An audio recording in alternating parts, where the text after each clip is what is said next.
And so the bottom line is everything about food needs to be kept in perspective. Too little is bad, too much is bad. Moderation in all things is the best way to go. Also, with the food preservation, it has to be kept in perspective, because food spoilage and contamination is a serious problem.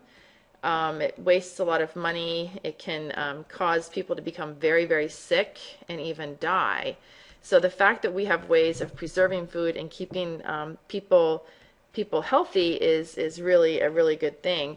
And so every once in a while you hear people complain about food additives, but again, everything in moderation. And let's see. So what I was hoping that you guys would do next is watch this movie called Food Inc. Okay, that's the last thing to do for this unit.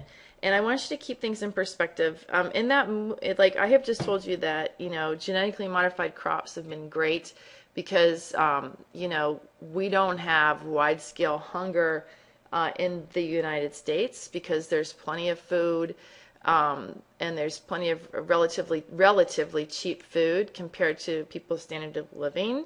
And it's largely because we have ways of growing crops at a relatively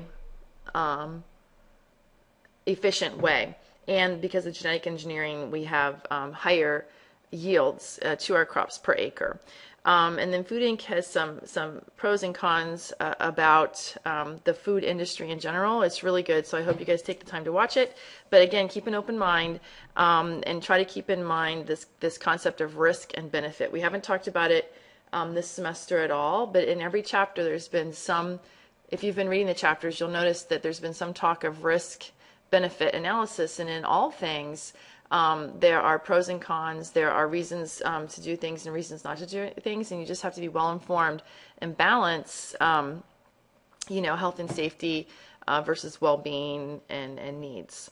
Okay, and so anyway, so that's the end of this unit.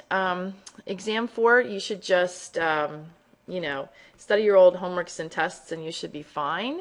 And then as far as the final goes, I'll be around to visit you all before you take your final, so we can talk about the final at that time.